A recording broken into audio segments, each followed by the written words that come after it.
Hello, everybody. A very good afternoon to you, and thank you very much for joining us on Friday Drinks. Another wonderful day. It's actually been cool. The last 2 days, it was hot. I think in the last month, I think we went for 30 days. I saw a report that actually alluded to the fact that we've gone for 30 days without any rain. And yesterday we had a bit of showers, so it had a cooling effect. I feel great. I feel energized. I don't know about you guys. You're the farmer. 30 days without rain. What does that mean? And in addition to that, they're saying It's a cell phone farmer. I think it's we have hit a 40-year record. The last time we encountered a longer period of no rains was 1981. Oh wow! Yeah. Well, for a 30-day stretch. Yeah. Oh, okay. For such a long stretch of no rainfall, and certainly it's not looking good. He says I'm a cell phone farmer, but I'm actually a farmer who makes a contribution to at least to a small section of our economy that we are farming to, and it's not looking good. It's not just my. So what happened to the conversation a couple of years ago, where it was suggested that we should go beyond being dependent on the weather? We were going to climate-proof. Yes, exactly. That was the phrase. That was the buzzword. So why haven't you climate-proofed your operations, sir? We obviously some investment is needed. If there's one thing that we've done fairly well is maybe in terms of construction of the dams. I think the dams are there. What is not there? So why are we crying about the drought if the dams are there? Yeah. So being able to move, like. It's not like every farmer will just have to take their pipe and start dipping straight from the from the dam and access water. But the equipment or the infrastructure from the dam to the farm and the whole irrigation if the Egyptians could do it 3,000 years ago, what's stopping us? I mean, the Romans had aqueducts. they had running water 2,000 plus years ago. Yeah, I think that's what we just need to figure out. But otherwise, in terms of the water bodies, we've got. You guys are still trying to figure it out. Anyway, guys, we need to get the show going. Today is going to be a very interesting one. It's a Q&A, so a question and answer. And we've got some really good questions. I thought people are really thinking. I think the tribe has some really good questions. I was impressed with the quality of the questions as well. I was. Producer. Yeah, certainly. Yeah, so we'll have to give Mukanya kudos for coming up with the idea. Yeah, it also shows you. So if sometimes people ask me about the number of views on our show, and I always say, you know what, the economy that is represented by those views is actually the most significant one. So it's really not about the numbers, but the quality of the viewer. Yeah, and that quality is actually reflected in the quality of questions that we actually managed to get to today. So kudos to you, tribe. Those were really brilliant questions, and they really got us thinking. And I hope that we'll do justice to a lot of them. So what is going on over there? There are all these brightly colored beverages and condiments. I see honey. Is that lime or lemon juice? And that's pink tonic. That's typically associated with drinkers of gin. But I don't see any gin in that part of the world. What are you guys doing? So it turns out a significant chunk of our tribe thinks that we're boring. And we thought this year we'll try something different. You are boring. But yeah, this is definitely less boring. This year we try something different and we stick to non-alcoholic beverages, but with a twist. Yeah. And I think today is a great day. It's a Friday, I think. And March, I'm looking forward to March. That's the other thing. This is actually the first time we've been together for some time. About 3 weeks or so. Yeah. So we're in a celebratory mood, and I thought that, you know what, let's come up with something. It should ideally be a mojito, a virgin mojito, but this is, we're in Zimbabwe. We work with what we have. Yeah. Also, so it's a virgin. That just sounds for euphemism for we're going to butcher the original formula. but this is actually quite nice. Take it from me. Okay. All right. But anyway, Yeah. I want to hear what you think after this, after we've made this concoction. All right. You guys can. Yeah, make it. look, I think there's nothing wrong with us experimenting a little bit, and we'll certainly find a good formula. Well, let me start making it for you, and then Well, And you? I've What gone are you back doing? to my roots in Scotland. I have this wonderful This guy, Highland if punk whiskey. It's got two qualities that I find particularly compelling. It's spicy and it's peaty. your ancestors in Yazura will not be chuffed about you calling Scotland your roots, eh? And you're Well, just from as far as my passion for whiskey is concerned, okay. you know, certainly Scotland is the place. we live in an era and an age where you can easily identify as Scot, and it's perfectly okay. fine. No, So he identifies as Scot. not on the street, because I saw some people being bashed for trying to identify with Cecil John Rhodes. You know? I don't So understand. emotions were quite high. Oh, you can't be saying anything good about this guy. He was so bad. In And, fact, a self-denial of some sort. they But actually me want and our show Tinashe- banned. In fact, the comment was, the show should be banned because you, Shumba, identify with Cecil Rhodes. Really? Yeah, and because of that, the show must be banned. I think people sometimes get quite emotional about history in a way that's not constructive or useful. Because what history is there for is to help us learn. And one of the things you have to be alive to when you look at historical events is that the framework is not the same today as it was 100 years ago or 1,000 years ago. 1,000 years ago, it was perfectly okay to own a slave.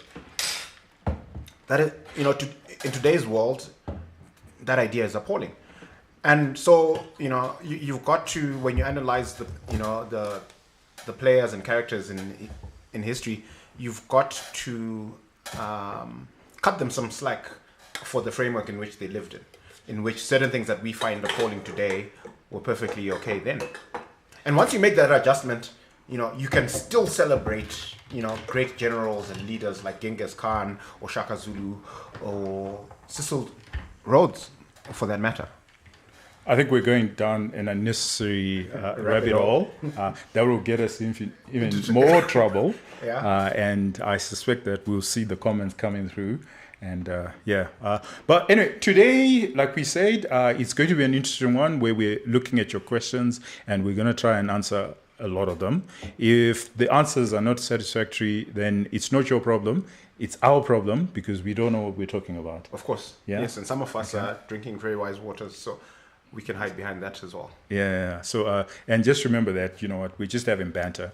So sometimes it might not be satisfactory, but it will just get you thinking. And we don't also want to be in trouble. We don't want to get ourselves into trouble. And some of your questions will get us into trouble. I suspect you guys might have tummy trouble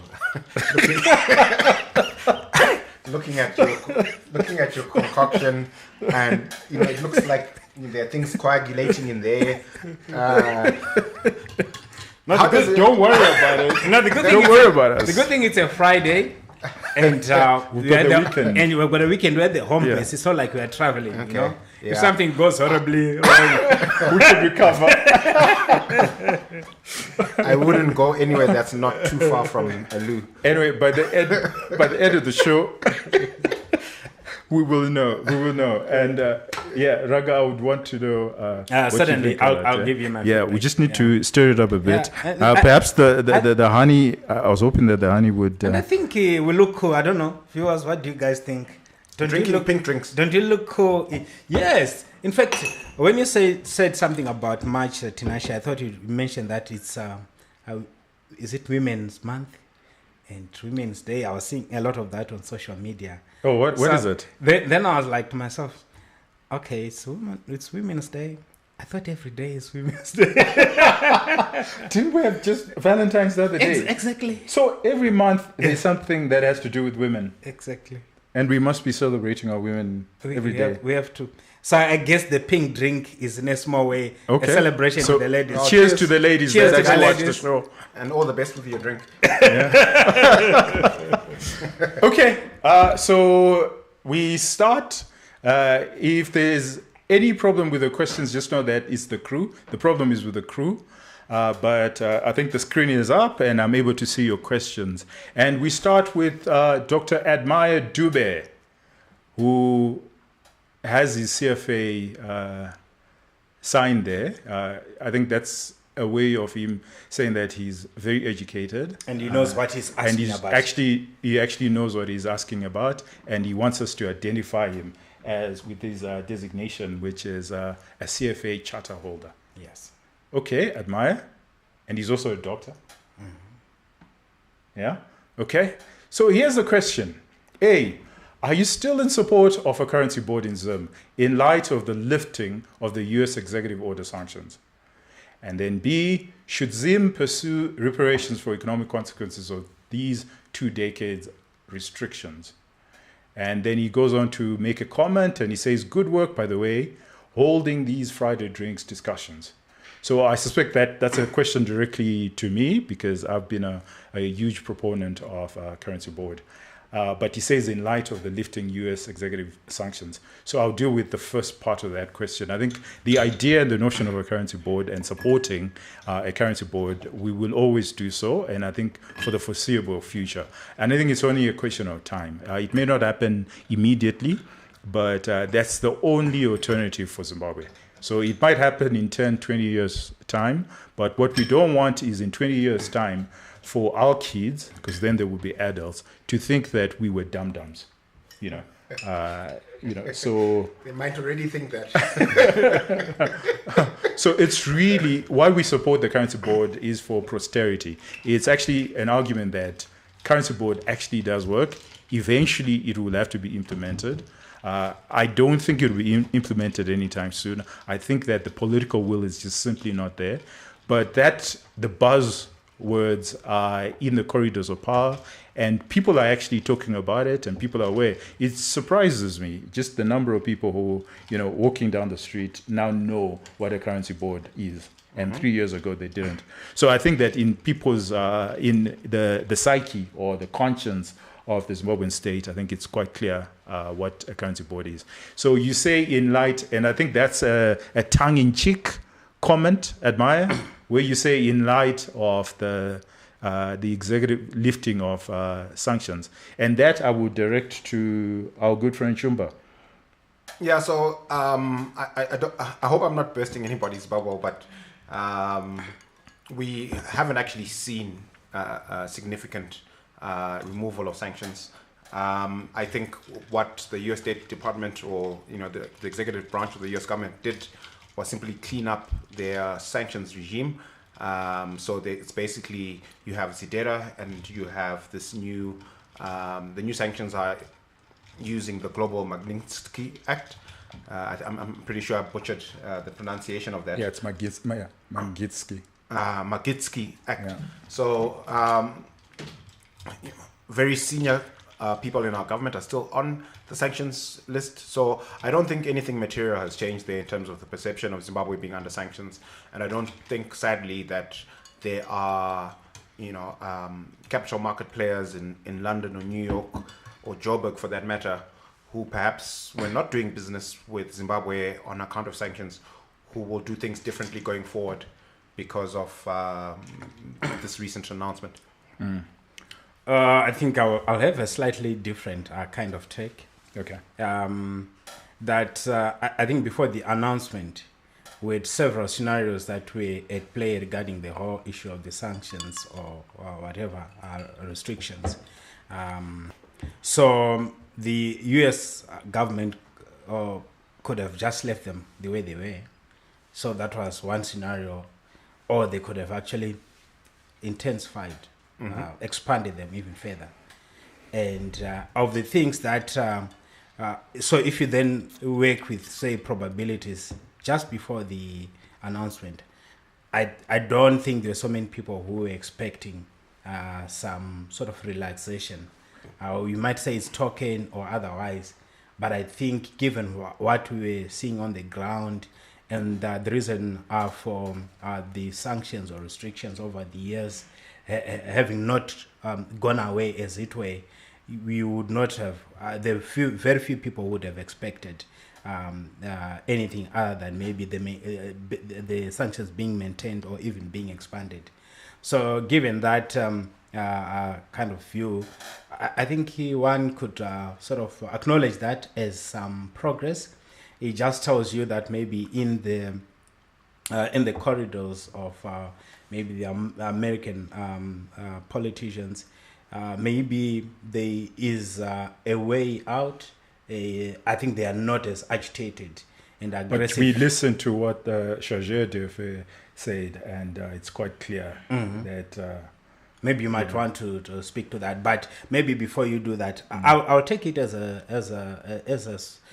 win, as some sort of a reprieve, and maybe what he says to our leaders and everyone is to say, if you can make some further improvements in whatever issues that is making some of these guys uncomfortable, you might actually find ourselves. So if I get you correctly, out of the if I get you correctly, you're saying that what the US has done is actually to show us that things can change. Exactly. So it's very possible that at least the executive orders could do away with targeted individuals. It's very possible. It's possible. And it's within the wherewithal of the sitting president. Exactly. What could be a problem is Zidera.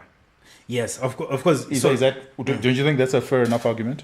That yeah, look, I think if you Ranga's want making. to take something positive away from this, the fact that there has been a change is something that should inform our engagements to say perhaps going forward there will be further changes that are much more positive. And by the way, I don't think there's much difference between the action that the US president has taken and what it would and Zidera. Yes, right. Zidera is a piece of law. Okay, I just want us to quickly go through the questions. So, sure. Sorry, because we've got quite over lot, 30, quite a lot. But the second bit of the question, sorry, crew, could you scroll down? I can't see the question. The first question. We're still on the first question, right? So the B is: should Zimbabwe pursue reparations for economic consequences? That's for you, Ranga. Should Zimbabwe pursue reparations for economic consequences of these 2 decades of restrictions? I don't know what we'll achieve by that, but I think I would say a bigger part of the economic problems that we actually faced in the last 2 decades were self-inflicted. Absolutely. Yeah, maybe they were made worse by the sanctions or something like that. But I think most of the things, can we actually sit down and say we did everything that was within our power correctly? And the only thing that really then pulled us down was the sanction. Or every now and then we actually find ourselves failing to do the... shooting ourselves in the foot. Exactly. So let's take this as a small win and then move forward. And then maybe give ourselves and say maybe in the next 2 decades we should find ourselves in good books, not only with the Americans, but also the capital providers, because I think that's the most important thing. And maybe just last thing before we Kanya is, as analysts, we always look at the signals. So if someone, a company that has not been paying dividends for like 10 years, if they just announce that we're starting to pay dividends the next quarter or the next 6 months, we see that as a signal that maybe this organization going forwards is seeing a better prospects in terms of its cash flows, and even in terms of your valuations, modeling, and things like that. You take that into account. So if you were to model the next 10, 20 years for Zimbabwe, you ask yourself, what are we likely to see? A worsening of the sanctions, restrictions, and isolation setup, or maybe you might see some improvement. And is it something that is worth working towards, so that we at least we can deal with that aspect and then start receiving more investors into this country? I would go for the latter and say on that aspect we might actually see the isolation becoming. I tend to agree, especially with Zidera. Zidera is likely to be with us for a very long time. Let's get to Bushmaster. And he asked the question, guys, could we straw? Okay. Yeah.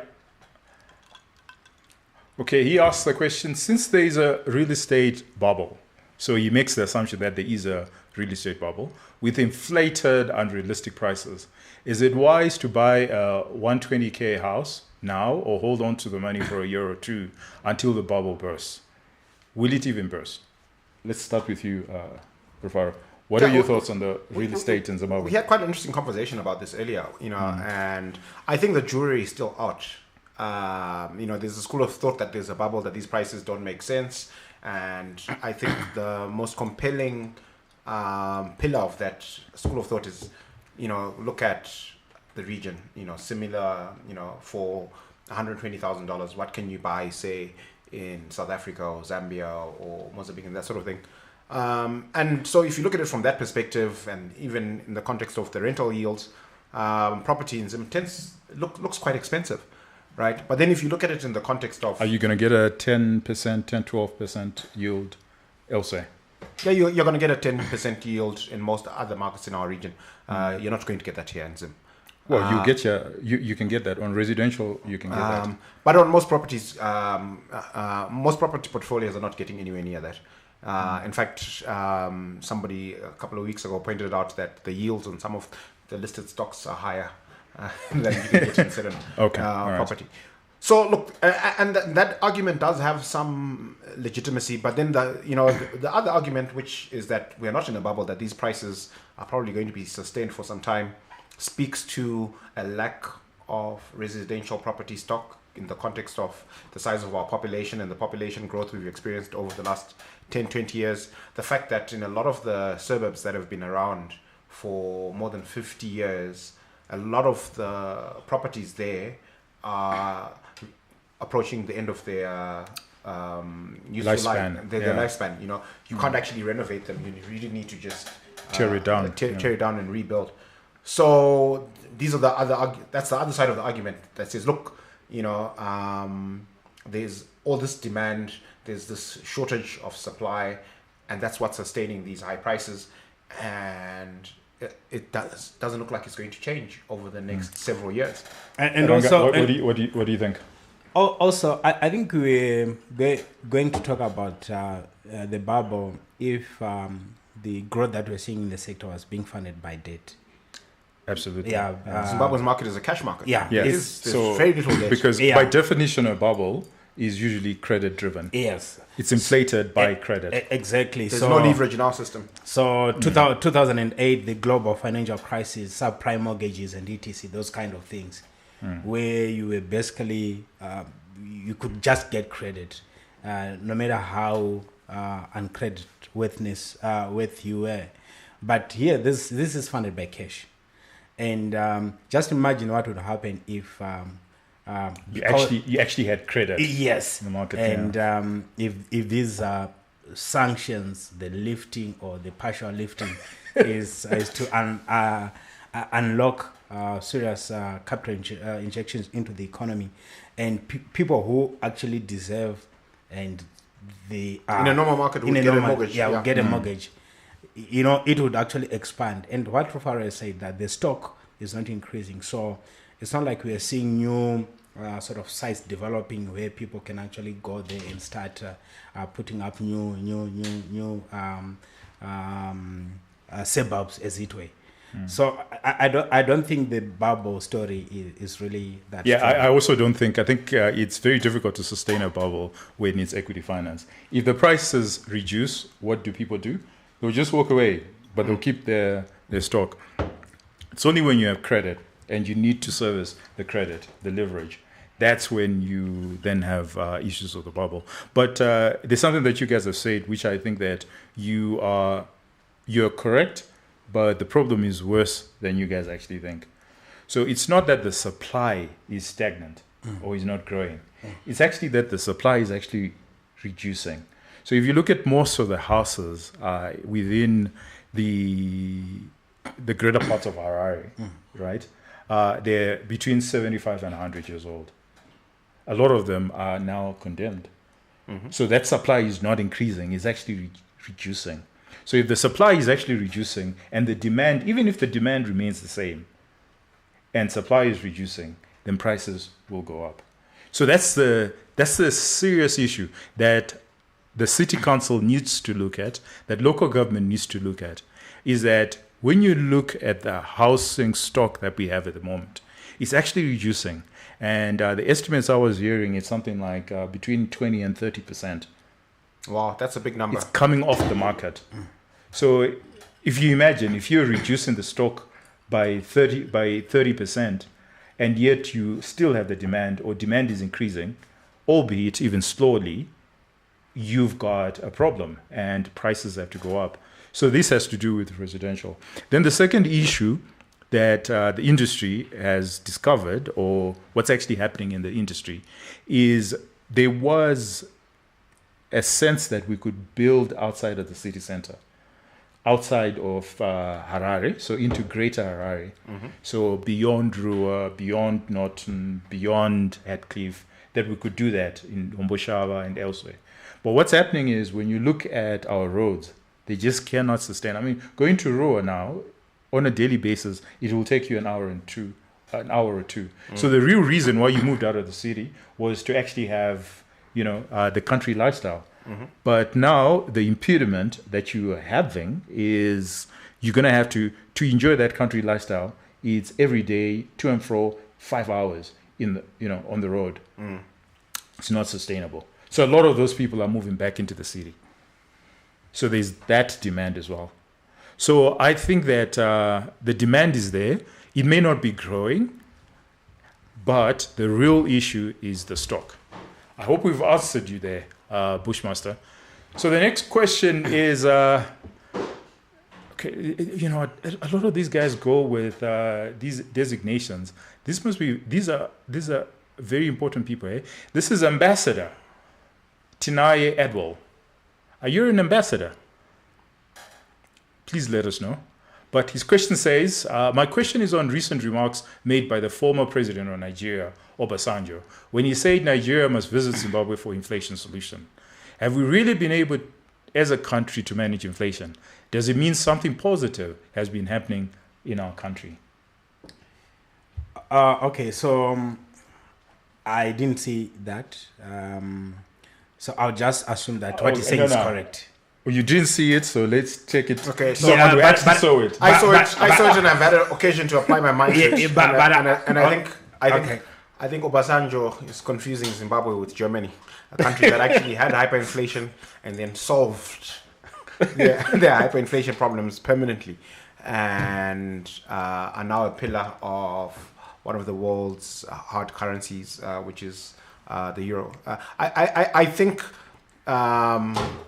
Zimbabwe is a good case study for how not to manage a currency. So I think there are good lessons there, about hyperinflation that can be learned from studying now. Maybe that was a tongue in cheek. So yes, I actually think that maybe that statement was made in jest or tongue in cheek. More like, if you want to see how bad this can turn out, go and talk to that guy. It's not necessarily because that guy has got some solution, but you know how it is. You are doing something, and then you get to see how bad that particular thing can be on another person.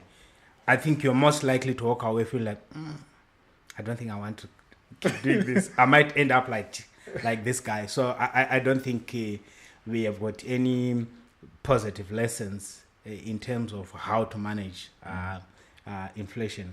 But I think what the other countries can learn from us is, if you don't manage your inflation, this is how bad it can get. This is how bad things can get. All right, we've got the corporate mogul, cosmopolitan individual. He's got quite a number of Southern African flags on his moniker, and he says, how is it that pension funds still have investment standing in the form of buildings and other infrastructure bought by pensioners, hard-earned money, but the people that contributed can no longer benefit from those due to hyperinflation? But you bought the buildings using the money. So he's looking at the insurance and the pension fund industry, and he's saying there's nothing to show for the policymakers, but the buildings are there. Your views? Yeah, so I think it's an interesting question. There's this perception that somehow the pension funds and the managers of the pension funds are not treating their beneficiaries fairly. But the truth of the matter, what actually happened to the pension funds is that they mostly made three types of investments: listed equities, property, and money market investments. And the money market investments they made, really didn't have a choice. It's a statutory requirement that they hold a certain percentage of the portfolio in these money market investments. And what happened throughout hyperinflation, right, was that these money market investments consistently and completely lost value compared to property and equity investments. So what would happen year in, year out is that every quarter or reporting period, you find that your equities have gone up, your property values have gone up, but the value of your monetary portfolio has shrunk. So you need to sell some equities to place more money in. And to make a payout as well. Right. Well, even if you weren't making any payouts, like just the mere fact that you're allocating all this capital to monetary assets that were losing value, right? So all of these pension funds would easily be 10, 100 times bigger in terms of their property portfolio, in terms of the equity that they were holding, if they didn't lose all this money in these money market instruments. So yes, they still own some property, but in the context of their residual value, in the context of their liability to the pensioner, it's actually nowhere near enough to give them a decent pension. So it's really sad. I think all of us know somebody or have a loved one that worked for 40, 50 years, making a contribution to a pension, and are now getting a pittance and are dependent on their children or other investments that they made. But that's basically, it's not because the pension funds behaved badly. It's simply because we had a policy framework that punished pension funds and forced them to lose money on their money market investments. Okay. You can answer this on the next one, Ranga. It's from Mufandaedza. And he says, why can't we just dollarize and struggle with dollarization challenges? It's much better than to struggle with a worthless Zim dollar. To what end are we at 1:20,000? Let's just have the US dollar peanuts. So he's talking about dollarization. So why can't we just dollarize? I think we've already done that. I think what Mfanda is talking about is an official position on dollarization. But, in all intents and purposes, we've already dollarized. So the transactions that are taking place right now, probably north of 90% are in USDs. And we're fairly comfortable transacting in the US dollar environment. No one is looking for the Zim dollar anymore. So if we are pursuing stability, dollarization would have been the way to go. But this won't be the first time that we've tried it. We've done it 2009. And then we bastardized exactly the dollar. So the Nostro is now under attack. Yes, so there is actually that risk that dollarization in itself won't be the solution. We need to sort of also have some accompanying discipline around how we do with our monetary issues and also fiscal issues. Okay, good one. All right, and then this is Nkosinati, and that's Champion John. How many names do you have? Got Champion John, Nkosinati, Emmanuel Mapamba. Okay? As a brother, I would like you to answer this question. Is it sustainable for Zimbabwe to use a gold-backed currency when Zimbabwe does not have enough gold? because based on production, Zimbabwe is not among the top African producers, and based on the data. So maybe you want to take that, and on also focus. I think this is around Zig as well. Yeah. Yeah. What do you think of a structured currency where it's purely gold backed? Look, I think it's doable. I think the challenge really here is, do we have the discipline? Do we have the institutional credibility to actually launch it? It's because the idea is not very different from a currency board having a gold-backed currency. But unfortunately, I think that if we pursue that path, the probability of success would be low, simply because of the track record of our monetary institutions. Yeah. Okay, that's a good one. I think it's fundamentally different from a currency board because of that. Because with a currency board, the reliance is not on the credibility or integrity of RBZ, but on an external party. Okay, yeah, that makes sense. Okay, but you're quite right, Kosnati, that we just don't have the reserves. If we had reserves, like that's a very simple, people forget this, that the reason why Zim dollar, US dollar, any of these things are not working is actually we don't have reserves, we've got negative reserves. Okay, let's go. Next one. Okay, corporate mogul, we've already answered one of your questions. We'll do that later on. Let's go to next one. Next one.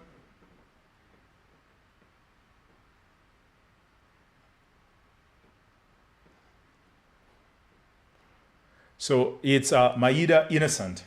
And he says housing bubble and fuel stations. Are people doing this in anticipation of profit or just because they have monies to build? Will those not affected in the future when the price of such houses become lower than the current anticipated return? And maybe I can come in here just briefly because we've already talked about this.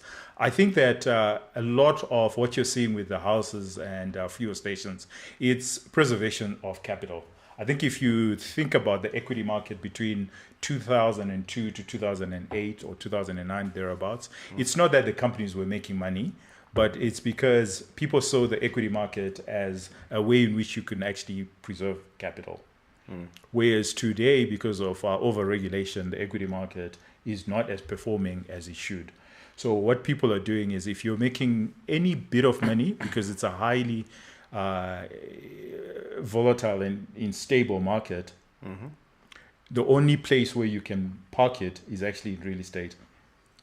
And also, from memory, what happened in 2008, 2009, from the previous question, is that the pension funds, the only reserves or residual value that they had turned out to be real estate.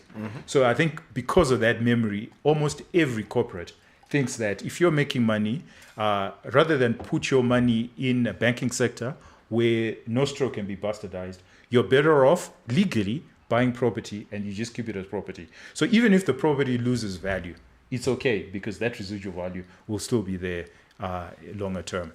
So that's, I don't know if any of you guys want to add on to that. Yeah, I think you covered it quite well. Okay, so we go on to the next one. And I believe this is a woman, and it's Aliyah Ndoro. And she says, what are your thoughts on how Mimosa offloaded 33 managers? Is that going to have an effect on mining companies which are listed on VVEX? You are very passionate about commodities and what's happening with commodities. Maybe you can speak to the platinum prices and what's happening in the sector there. Yeah, so the platinum sector is going through a rough patch. Platinum prices are not great, and the outlook for platinum prices is not great. And these are for-profit businesses. They have to anticipate changes in their revenue and manage their businesses profitably. So you have to cut costs. So that's pretty much what is happening at our major platinum houses. So as far as the VFX is concerned, we actually don't have a listed platinum concern there. The listed mining houses, you've got Bindura that does nickel, and you have Padenga and Caledonia that do gold. So, gold is actually at or near, all-time highs. So those guys are smiling at the pricing of the commodity. And what's the future for your PGM? Look, I think platinum, this is not cyclical, this is secular. So most platinum production goes into catalytic converters, which go into motor vehicles that have an internal combustion engine. and the world is transitioning away from the internal combustion engine in favor of EVs. So actually, if you look at global automotive vehicle sales, the EV portion is growing in double digits, and the internal combustion engine portion is actually shrinking. So, you know, and this is actually going to go into high gear. So you're saying actually the platinum industry is facing an existential crisis. It's a headwind that's right across the industry. Yeah, I think it's a major headwind for them. I mean, if they don't, if the world doesn't figure out new demand, you know, other uses for platinum outside, you know, automotive industry, then things are going to get really dark for the platinum industry. Right. Thanks. So Alia's got a second question, but we'll come to second questions after we've done a number. So let's get to Batsirai Dembetembe. And he says, Old Mutual and NASA own a fair bit of real estate between them, but their pensioners are not being paid accordingly. How can this be addressed? We've answered it a bit, but maybe let's give it a bit of flavor. And Ziva, maybe you can take this. So what it tells you is I think the pension fund industry has got a lot of work to do to educate the public in terms of how the asset liability management story, just basics in terms of when we collect contributions, what do we do with them, and then when we pay our beneficiaries and things like that, because I think there's that gap. But one thing that also one has to consider when you're looking at real estate and the capacity of that asset class to be able to be used to pay contributions is also look at the cash flow scenarios. So a typical building, how you can convert that from being the building and being able to pay a pensioner is it has to earn some income, and it's mostly rentals. And I'll give an example of some of the big real estate investments that some of those mentioned outfits on. For example, Westgate, a shopping mall. It's a fantastic. It's a very, I think world class facility. Yeah. Yes, you can think of Chitungui's town center. Center. There's High Glen. These are like massive real estate projects. But if you go and check the occupancies and also the rentals, the yields and things like that, they are just not coming. Why? Because it's a result of the macroeconomic problems that you have. Because at the end of the day, demand for space is derived demand. The economy must be able to require that kind of space. So it's one thing to have a real estate investment. It's a different thing altogether for that to result in some cash flow that can be paid. Just a follow-up question from that, because I hear you. But okay, so that is true of Westgate. But if you drive along Harare Drive, you're seeing a lot more real estate, commercial real estate coming up. Why didn't they just go to what was already there, the infrastructure that was already there, which is Westgate? Why are they having to build? So Westgate might be true to what you're saying, but certainly along Harare Drive, that's contrary to what you're saying, because that's commercial real estate. Well, no. So Westgate is a mall, and I think to a large extent, the vision that drove the construction of Westgate was based on what the economy looked like probably 20 years ago. Okay. And things have changed a lot. The formal sector has really been punished. And we've been talking about property quite a lot. And what the one sector in our economy right now that's doing really well is property. And what is downstream of property is construction. And so you need places where you can warehouse steel and timber and cement and all these things that you use. But certainly you can still retrofit Westgate, right? You can modernize Westgate and you can have warehouse. You can have all those. Instead of building new buildings, you could have done that. But demand has moved away from such infrastructure. And it's not just, we've just picked on Westgate, but it's not because there's anything Wrong with Westgate. yeah. But if you also go into the CBD, you know, we all know how CBD offices become out of fashion. You see, our businesses are actually moving into suburban areas. We are in a suburban area. It's better in terms of an undisclosed location. Yeah, of course, it is an undisclosed location. Why? Because it's a nightmare actually driving into CBD, parking, traffic, and vendors. Yeah, vendors, and those kind of things. Okay, all right, fair enough. Let's go to John Scott Nyahondo, and he says, I've heard people talk about opportunities in dark times like these. Please could you share some opportunities in our economy? I think we've already picked on one, which is real estate, but let's have a go. I'll say food. Food has always been an opportunity for Africa for the longest time. And I think what we are learning from the drought, the El Nino inspired drought, is we are always food insecure. So to the extent that one can get into that area, whether it's processing, food processing of one sort or another, you'd have a market not only locally but also in the region. Okay. Yeah. So it's one area that I would actually flag, and also I think technology. We have embraced other technologies, for example, mobile telephony and things like that. But I think we have got an opportunity to actually leapfrog maybe our peers, but also our potential, by just latching on to some of the new ideas that are coming, new trends that are emerging globally. So we've got all these youngsters that have got access to the mobile phone. They are not working, but they've got a degree, a diploma, or whatever. Why can't we create an opportunity for them to lead the innovation? Globalize, lead the innovation, try to solve, find solutions for some of our perennial problems, using technological innovation and things like that. So for me, that is an opportunity, especially considering that we've got a very young population. Okay. Fairly educated. Yeah, so my take is that, and I think we've had this conversation many times on the show, where we point out that Zim is actually a very difficult place to do business. And a lot of business managers and entrepreneurs in our country have survived. Many of them have thrived, notwithstanding all the challenges. And yet they do all their business in Zimbabwe, and they're inward looking.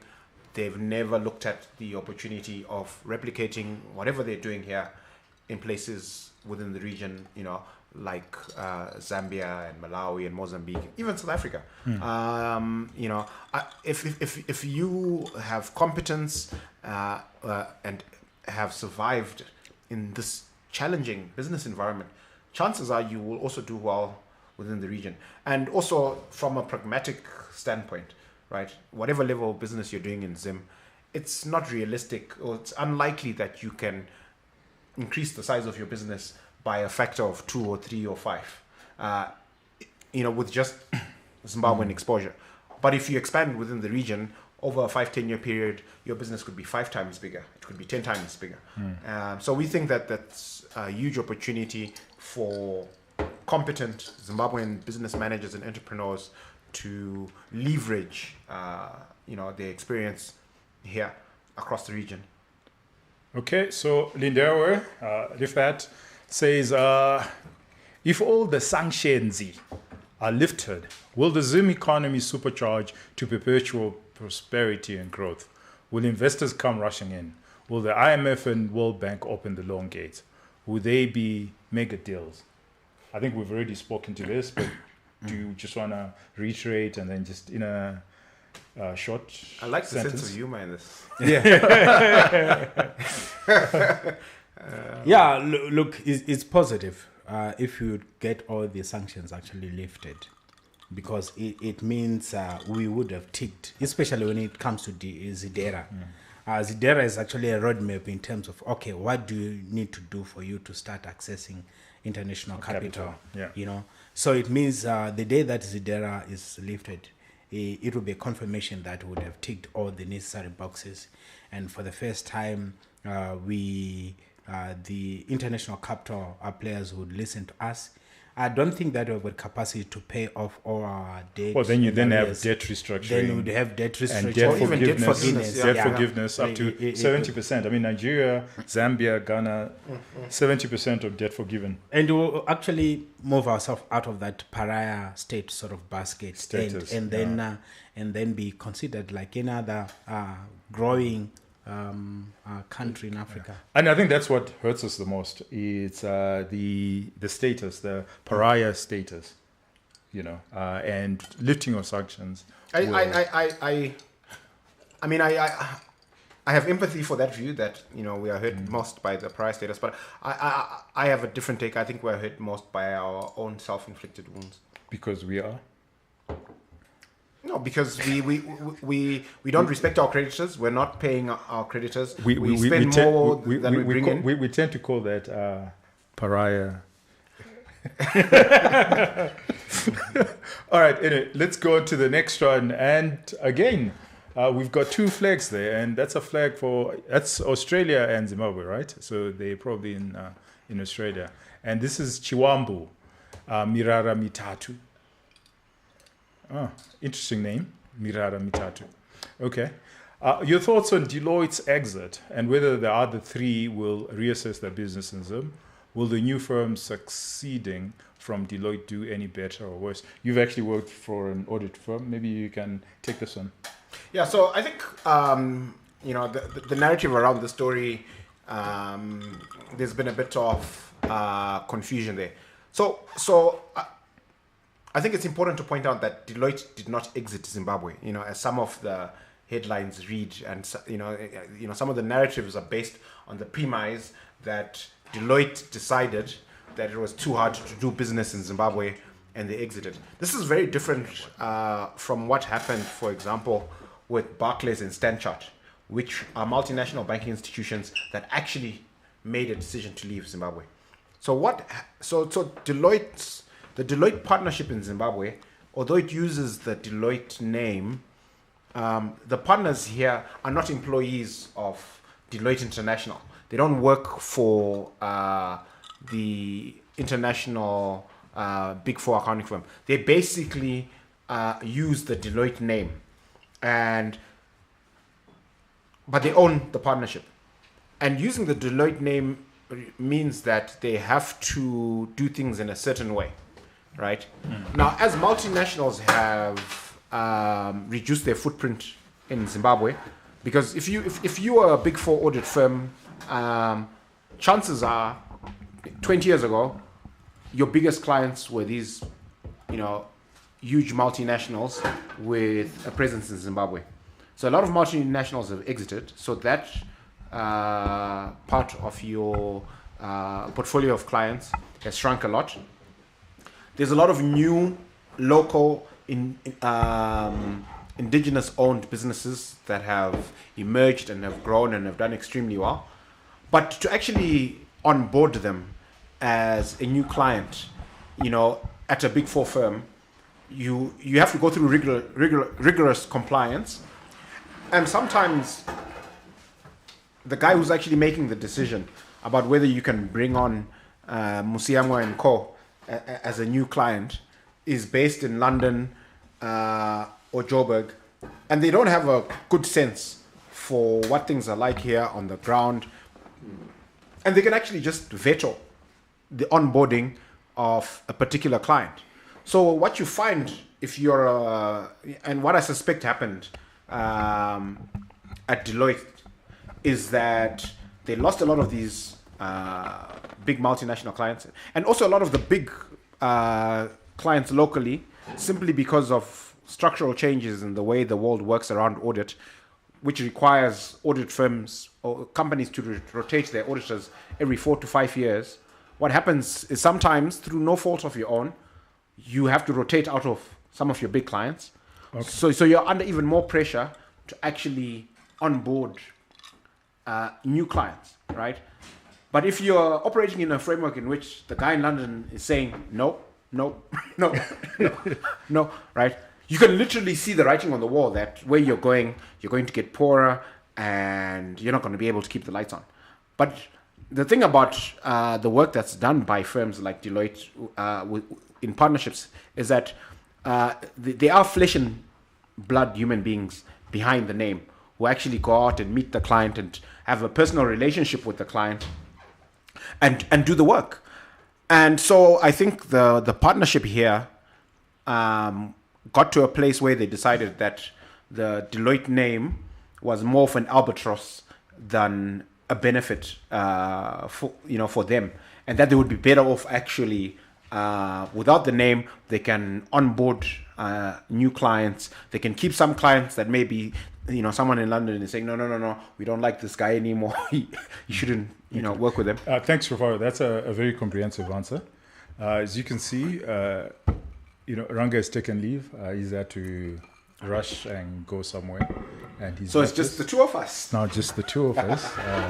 We can have a bit more fun. We can have a bit more fun. We can relax. We can take off our clothes.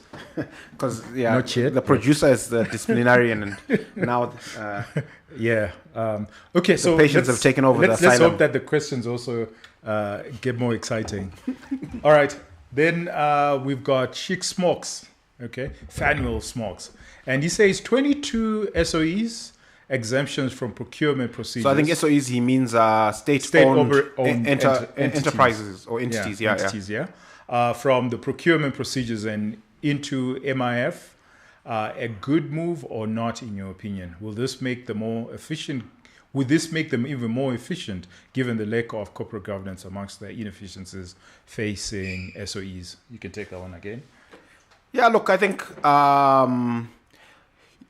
it's a good move, just from an operational standpoint, for all of these state-owned enterprises to be run in a framework like Mutapa instead of being spread across many ministries and then being subject to all this red tape in terms of procurement and what they can and can't do. I think the Mutapa framework is commercial, even though the shareholder ultimately is the state. So I think. It's a positive step. It remains to be seen whether they get the outcomes that they're looking for. Okay. All right. And then the next question is on a lighter note. I think, Ambassador, we've already answered one of your questions. We'll get to your second questions. We want to run through as many questions as we have. We have YouTube questions as well. We'll get to those. So it's first come, first serve. So these are the questions that came in earlier on, which are on X. And then after we've gone through those, we'll go through the YouTube ones. And then after the YouTube ones, then we can take second questions. Second questions. Second bites of the cherry. Yeah. So we'll go to McDapper. Okay. What would be the impact of free trade across Africa on Zimbabwe? So we do have a free trade. Is it happening? We keep talking about it. We keep hearing about it. Yeah, they keep pushing it forward. They keep pushing it forward. Yeah, so maybe you want to speak to it. Look, I think it's fantastic. So it's AFCFTA. Yeah, I think it's a fantastic idea. I think as Africans, we don't do enough on continent trading amongst ourselves. I think we do less than 20% of trade across Africa actually is within Africa. And a lot of that has to do with, the historical red tape. I mean, we've got 54 countries, 54 sovereigns, thousands of border posts. We've got all these issues. But I think it'll be fantastic for us. I think it will hurt some businesses and it will benefit others. The jury's out on, what the net effect is on from a business perspective, but certainly the consumer and our country will be much, much better off, I think. Okay. Next question is from Caesar Arshion. Says the effect of removal of sanctions on the economy, direct or indirect, detailed analysis of the document.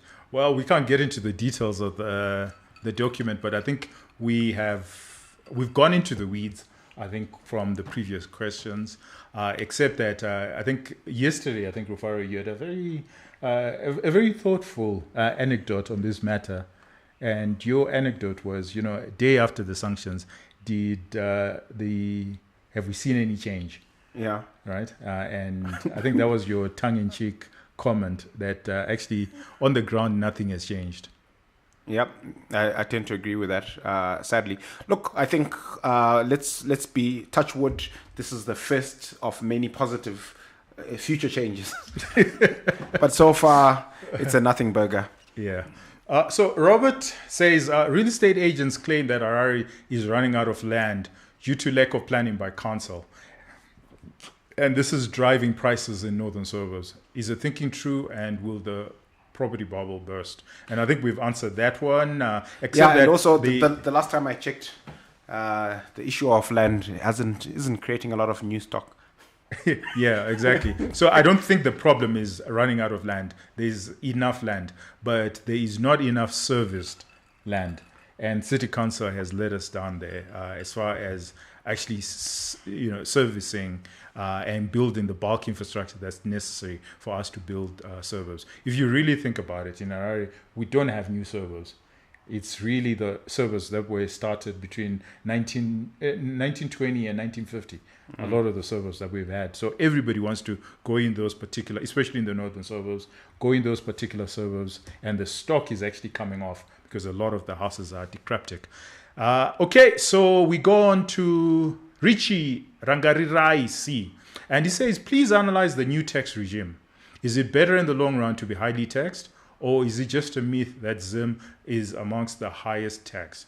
And as they say, is it true that if you do not tax, the government has no other source of revenue? You want to take that?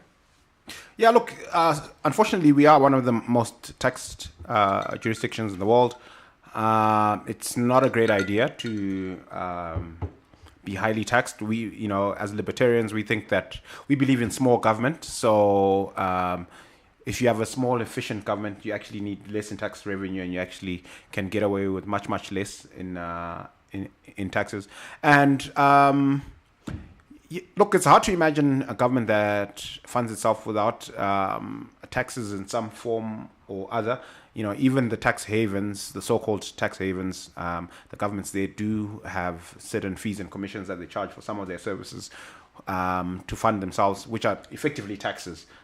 They might not call them that, and they might not operate the way your typical VAT or payroll taxes work, but you do actually need money to run a government. But yeah, we don't think this regime is going to work, especially given that the informal sector, which doesn't pay any taxes, is growing at the expense of the formal sector, which pays all the taxes. So we actually, the government is actually going to go into a squeeze. I don't think it's true that the informal sector doesn't pay any tax. I think they do pay a fair chunk of their taxes. I think the only, maybe income tax, they may not pay that. But if you look at VAT, they do pay withholding tax. So I don't think that's true. But as far as the question and the framing should be concerned, the problem with tax and governments is that it's a perverse incentive. So if you really think about it, if government expenditure is incumbent upon taxes, then what naturally happens is government expenditure expands, government expands. And then when government expands, then they look for taxes. And that's the problem. Because how it should actually be is we as citizens, we should decide how much we want to, how much the size of government, how much do we want our government to be in our lives.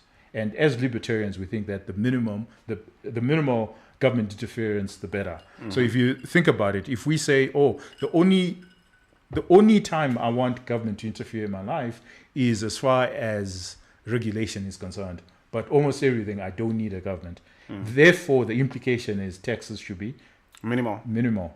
But now what you have, the political system that we have, is we start with government expenditure. So if government, the politicians go across town telling us we can have free education, and we the people then agree that yes, education must be free, then invariably what are you saying? You're saying government must be big. And if government is big, then your taxes will be big. And that's the problem that we have as libertarians. But that's something that we can always have a debate around. But I think it's also good to remember that income tax, when it was introduced, it was in October 3, 1913. And you know why I know it was October 3? It's your birthday. Yeah. And that's when income tax was introduced in the America. US. And it was 1%. And guess what? The people rioted. Yep. Because they thought 1% was too much. Was a tad bit too much. So that's the first thing. The other second thing is, what's the significance of 1913? There was actually a world war. So it was a way in which they could fund a war. Mm-hmm. So not to fund government, but to actually fund a war. Mm-hmm. And we're not in wars anymore. Zimbabwe certainly is not in any war, right? And the next time they increased tax was in 1943. Again, World War II. Yeah, and then it became law and illegal not to pay tax. Mm-hmm. And the collecting agent had to be your employer. Yeah. Right? So, and guess what happened between 1913 and 1943? The size of government actually increased.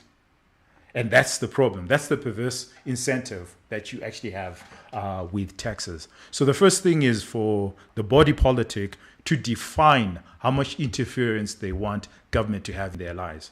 And if you limit that interference, then you will find that your taxes will be much lower. Let's go on to the next question, and that is from Tlilo. I hope I haven't butchered your name. I suspect that I have. I suspect you've butchered the name. Apologies. Apologies, Tlilo. Okay.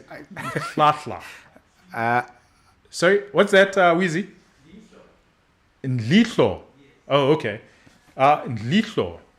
And this question is there price manipulation with PGMs to wipe out small mines? Then the big boys will come after and increase the price because they will have monopoly.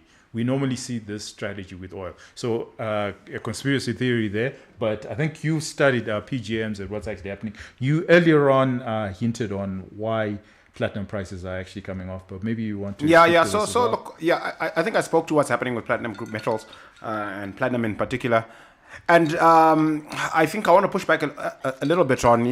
We normally see the strategy with oil. Actually, even oil, it's very difficult to manipulate the price of oil. OPEC exists solely to try and put a floor on the price of oil. And they often fail, because markets are just these cantankerous things that defy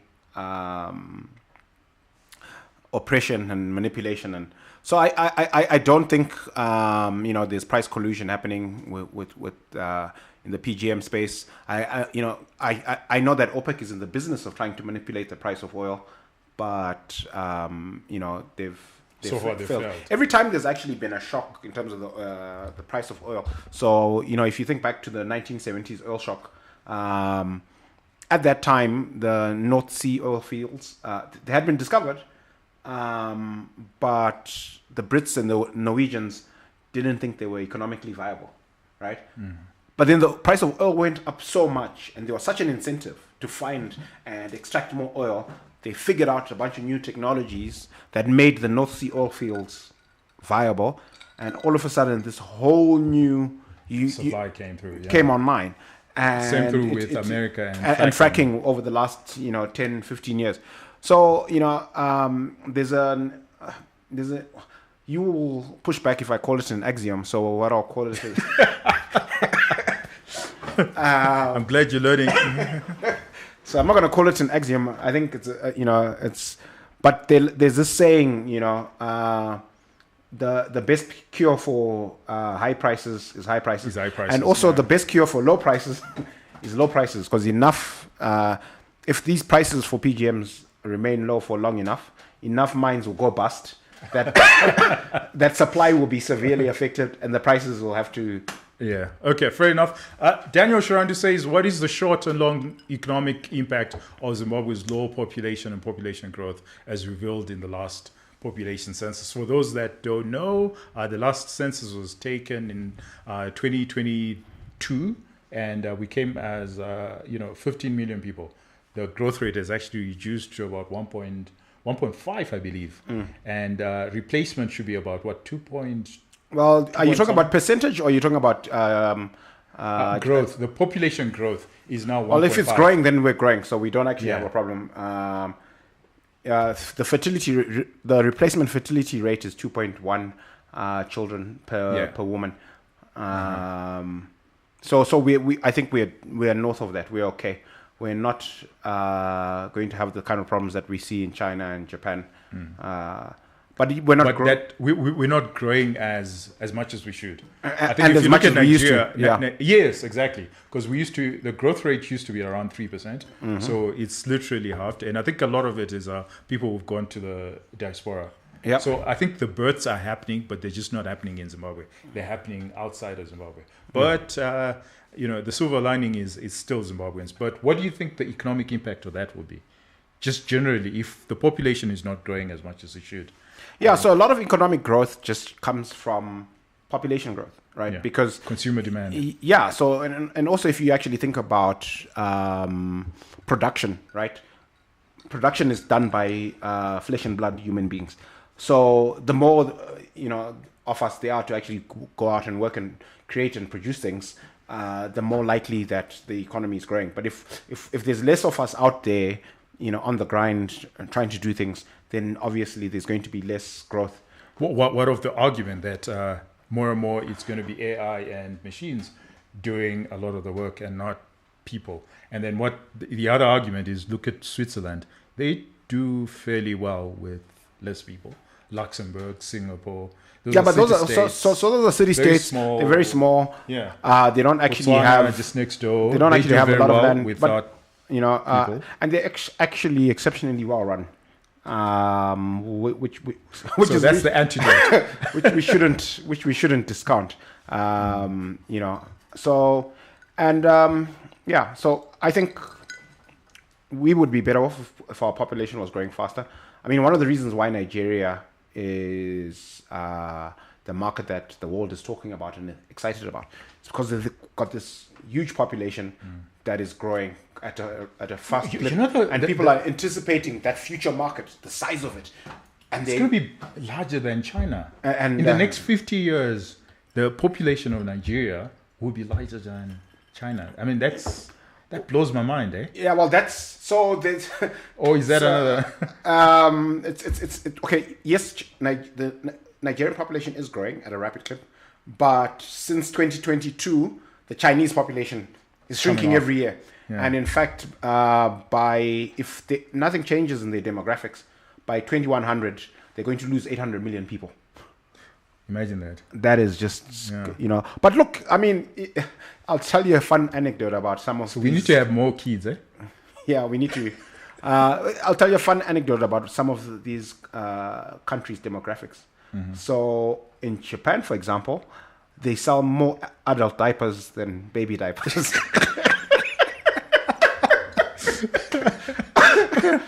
Aging population. Yeah, so all right, okay. We are far from having those kind of problems. So, any more questions? Let's go down. Yeah, there's a question on government refusing to increase civil servant salaries that I thought is quite interesting. That's up. Can we go up? Yeah, there it is from Zimbabwe Patriot. Okay, Timothy Moyo. And he says, why is government refusing to increase civil servant salaries? I think that's fantastic. Let's put something up on this. It's we hear the economy is actually $47 billion. So why can't they increase civil servant salaries? Well, if they're refusing to increase civil servant salaries, I think that's fantastic. I think that's great. Our civil service bill is quite high, and we have no business increasing it. So, I mean, you are going to make a different point speaking to GDP. Well, I don't think our GDP is 47 billion. No, I was just having fun. But I disagree with you. I think that we should be able to increase civil servant salaries. Why? But I think that, well, you know what? It's basic economics, right? That they should be productive. So it should be tied to productivity. So we need to reduce the number of civil servants. Mm-hmm. So if we were to reduce the number of civil servants, so keep the same salary bill, but reduce the number of civil servants by half. and you tie productivity to the civil servants, then they should be able to enjoy to get paid to get much paid more. better But remuneration. as is, Absolutely. we need far less civil servants. Agreed. We've got a big We've got a government. bloated civil service. Yeah, exactly. Okay, let's go down. Sheikh, we've already answered one of your questions. Mangwenjere says pending long overdue monetary policy statement. What's happening there? We haven't had. So by law, we should have it every 6 months. Usually, we were having it. Mangujka usually would have it in February. That hasn't happened. Are we waiting for the new governor? What's happening there? No, we don't know. That's the honest answer. I mean, they haven't told us when it's going to come out and why it hasn't been released to date. There you go. So next questions. So sanctions were in place all along. I think we've dealt with that. Komborero Mtombeni says, what can be done to stabilize the exchange rate? We've talked about that. Yeah, just stop printing. So Gopa Zim says, bring back brains for this one. Okay. Soon enough, we'll have him back. Corporate Mogul, we've already answered your question. Then James Chikona Mombe Zichivu says, my question is the cost of massive brain drain to the economy, which must be draining. I like that. That's tongue-in-cheek for sure. Tongue-in-cheek, very much so. Can a small economy such as ours really function when all of us educated young people are heading for the exit? What's going to happen to us? Well, so it's, skills. It's a double-edged sword, James. So on the one hand, yes, that individual who's left for South Africa or the UK or the USA isn't contributing to our economy in terms of their skills, right? But chances are they have family here and they're sending money, right? And if you actually think about it, diaspora remittances, if you thought of them as an export, they would be our biggest export, right? More than any mineral or tobacco. We actually, so most of the individuals that leave actually send money back home. So the question then is, so, what are we missing out? What is the net effect? Are we better off with this nurse aide working in the UK sending money home, or are we better off with him or her being somewhere in Zimbabwe, unemployed, or working for peanuts in an institution here? I mean, what? Yeah.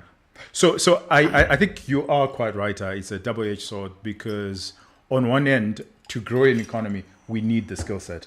But even if we were growing at our rate of growth, the number of skill sets, because for whatever reason, Zimbabwe is blessed with having, per capita, a larger number of engineers of technical skills. So I think Zimbabwe was never going to accommodate all of them. So it's a good thing that these people are actually leaving for greener pastures because they actually give us more. They earn more out there. Yeah, they would certainly nurses make more in the UK than they do here. Then yeah. And then the second question, or the second tied to that, is unfortunately because the economy is actually not growing, we need far less of those skills here anyway. Right. So I think as of now, we're better off as a net exporter of those skill sets. And we're better off those people just sending diaspora remittances because the economy is now anchored on remittances. The producer's just telling me that we've exhausted the Twitter questions or the X questions. Sorry. Yeah, there are more questions, but I will. On YouTube. Time, our time is up. Our time is up already. Yeah. But what's going to happen is keep the questions coming. I think we'll do this maybe every month, once a month. Yeah, we are market people, so we'll just look at the supply and demand. Yeah, the more questions there are, then we will deal with them. But I must say, you know what? Thank you very much, Tribe. Your questions, the quality of your questions, were just brilliant, and I think that, like Ranga says, I think it's a reflection of the quality of people who actually watch the show. And so we thank you very much, people. And continue to share, subscribe, and like, and let's continue having fun and let's continue the conversation. Otherwise, have yourself a wonderful evening and a fantastic weekend. Cheers. Cheers.